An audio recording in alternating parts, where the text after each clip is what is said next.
अस्सलामुअलैकुम दोस्तों, मेरा नाम है Kashif. Welcome to my channel scary night stories Urdu. तो दोस्तों, आज का जो हॉरर स्टोरी मैं आपको सुनाने वाला हूँ वो बहुत ही ख़तरनाक होने वाली है।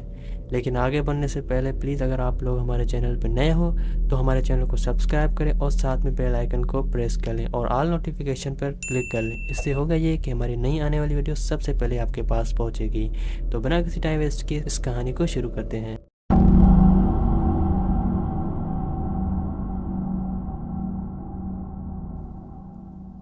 अस्सलामुअलैकुम, मेरा नाम है अली शेर और मैं जमपीर से बिलोंग करता हूँ। ये जो वाक़या आज आपको मैं सुनाने वाला हूँ ये मेरे साथ 2008 में हुआ था। दरअसल ये बात 2008 की है, जब मेरी उम्र 18 साल थी।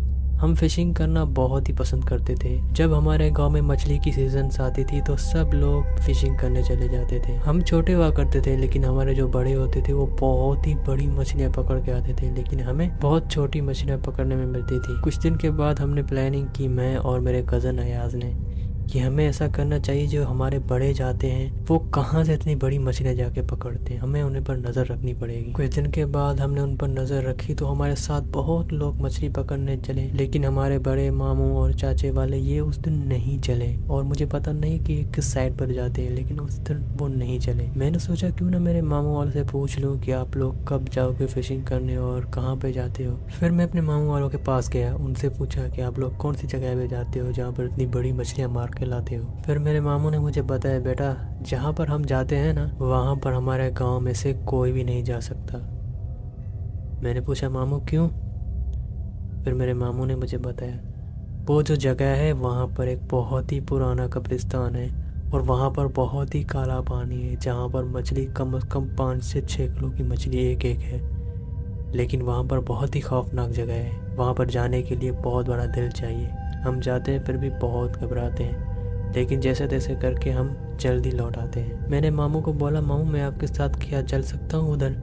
फिर मेरे मामू ने बताया, नहीं तुम वहाँ पर नहीं चल सकते, वहाँ पर बहुत ही ख़तरा हो सकता है, क्योंकि किसी भी वक्त कुछ भी वहाँ पर हो सकता है, क्योंकि हमारे साथ बहुत सीन हो चुके हैं वहाँ पर। मैंने अपने मामू को बोला, ठीक है मामू मुझे जाना नहीं है, लेकिन आप लोग कब जाओगे इस जगह पर? तो उसने बताया, जब टाइम मिलेगा हम चले जाएंगे। मैंने अपने कज़न अयास को बोला कि ये जैसे ही जाएंगे हम लोग के पीछे जाएंगे। तकरीबन रात के 8 बज रहे थे और उसके बाद मेरे मामू ने बोला, सारे कज़नों वगैरह को बोला और उनके साथ वो फिशिंग के लिए निकल पड़े पैदल के पैदल। हम भी उनको फॉलो करते पीछे ही जा रहे थे। 15 से 20 मिनट के बाद हम वहाँ पर पहुँच गए। ये जगह बहुत ही खौफनाक थी, हमें डर तो लग रहा था, लेकिन अगर हम बताते तो हम वहाँ पर पकड़े जाते। हम आहिस्ता करके झाड़ियों के पीछे जाके छुप गए और उनको देखने लगे। हमने देखा कि वो सभी लोग अपनी डोरी डाल रहे हैं। कुछ देर के बाद मेरे मामू ने एकदम से बहुत ही बड़ी फिश पानी से निकाल ली। ये फिश तकरीबन 7 से 8 किलो की थी। ये देखकर सभी लोग वहाँ पर खुश हो गए। कुछ देर के बाद मेरे मामू ने कहा, ये फिश हमारे लिए बहुत ज़्यादा है और बहुत ही बड़ी है, आज के लिए यही फिश लेके चलते हैं, कल सुबह इंशाल्लाह फिर से आके हम कोई बड़ी सी फिश मारेंगे यहाँ से। अब मेरे मामू ने वो फिश अपने कट्टे में डाली और वहाँ से निकलने लगे। वो सभी लोग वहाँ से जा रहे थे। फिर मुझे अयाज ने बोला,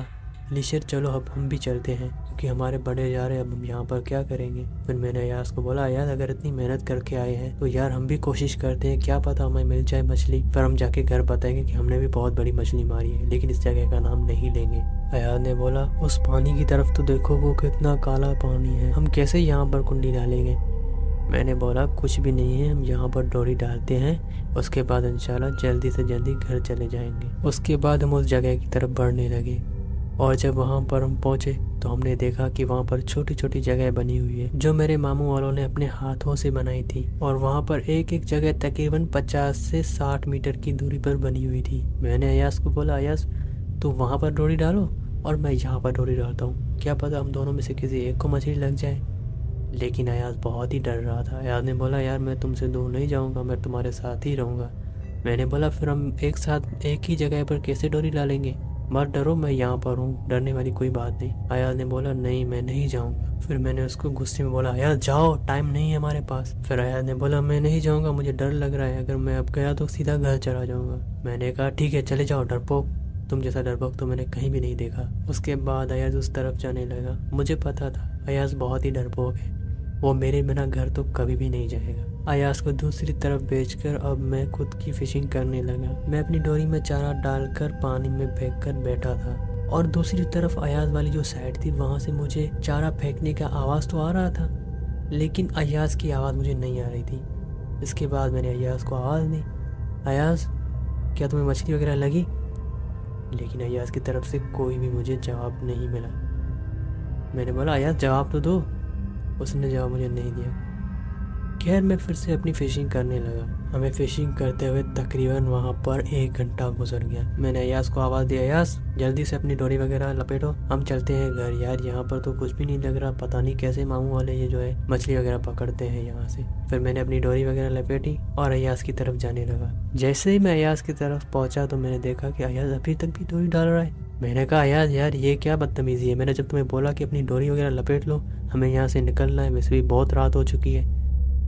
लेकिन हैरत की बात है अयाज ने मुझे कोई भी जवाब नहीं दिया और वो अपनी तरफ से डोरी डालता रहा। मैंने कहा यार अब चलो, देर हो रही है, कुछ भी नहीं लगेगा यहाँ पर। अयाज मैं तुमसे बोल रहा हूँ, जवाब तो दो मुझे, चलना है या नहीं? तुम तो घर जा रहे थे ना, अब कैसे रुक गए यहाँ पर? इतनी देर तुम्हें कहाँ से आई? फिर भी अयाज ने मुझे कोई भी जवाब नहीं दिया। मैंने कहा अच्छा तुम मुझे डरा रहे हो है ना, चलो ठीक है, इतने दिलेर हो तो यहाँ पर ही रुक लो, मैं तो चला। मैं जैसे ही पीछे की साइड मुड़ा और वहाँ पर जाने लगा, तभी अचानक मुझे जैसे कोई हड्डियाँ तोड़ता है उसकी आवाज़ मुझे आने लगी। तो मैं रुक गया और पीछे मुड़ के देखा। मैंने जैसे ही पीछे मुड़ के देखा, आप मेरी बात का यकीन करो, वहाँ पर अयाज खड़ा हुआ है। लेकिन अयाज जिस साइड पर खड़ा हुआ है वो वहीं पर ही खड़ा हुआ है, लेकिन उसका जो सर वो पीछे साइड पर पूरी तरह से घूमकर मेरी साइड पर देख रहा था। ये देखकर मेरे इस जिस्म के सारे रोंगटे खड़े हो गए और मैं बहुत ही घबरा गया। मैंने कहा ये कौन सी बला है? मैं वहां से जैसे तैसे करके भागने लगा, लेकिन उस वक्त मेरी इतनी टांगे भारी हो गई थी जैसे मेरी टांगों में कोई जोर से पकड़ के बैठा हो और मुझे छोड़ने का नाम ही ना ले रहा हो। मुझे जितनी भी आयतें याद थी मैंने वो उस टाइम पर सब पढ़ी और तभी जाके मेरी वो टांगी हल्की हुई और वहां से मैं भागने लगा। लेकिन मेरी इतनी हिम्मत नहीं हुई कि मैं पीछे मुड़ के देखूं कि वो कौन सी मखलूक है। मुझ में जितनी जान थी वो सारी मैंने दौड़ में लगा दी और मुझे फील हो रहा था कि मेरे पीछे कोई भारी भड़कम वाला आदमी आ रहा है। मैं सिर्फ दौड़ता रहा और रुका ही नहीं। मेरे मुंह से सांस की आवाज़ के अलावा और कुछ भी नहीं निकल रहा था। मैं जैसे तैसे करके घर पहुंचा और जैसे ही घर पहुंचा तो मैंने देखा कि अयाज तो घर पर बैठा हुआ है। मैं सीधा अयाज के पास गया और अयाज मेरी हालत देखकर बहुत ही घबरा गया। मैंने कहा अयाज तुम कब यहाँ पर आए?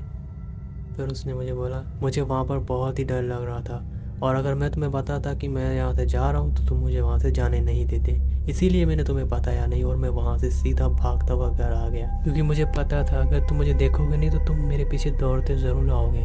लेकिन तुम आए नहीं और मैं रुका भी नहीं, सीधा घर आ गया। उसके बाद मैंने ये जो सारा वाक़या मेरे साथ हुआ मैंने अयाज को बताया। मेरी तो कुछ दिनों तक बहुत ही हालत ख़राब हो गई।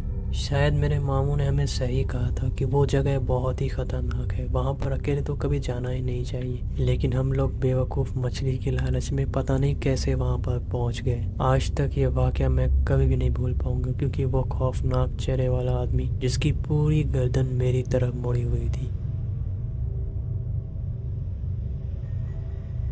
तो दोस्तों कैसा लगा ये आज का आपको वाक़या? अगर आपको पसंद आया तो प्लीज़ कमेंट में लाजमी बताइएगा। तो हमारी हौसला अफजाई करने के लिए प्लीज़ हमारे चैनल को सब्सक्राइब और इस वीडियो को लाइक शेयर करें, इससे हमें मोटिवेशन मिलेगी और अच्छा काम करने का दिल करेगा। तो ये सब कुछ कर लेना। मिलते हैं वीडियो में, अपना ख्याल रखना, अल्लाह हाफिज़।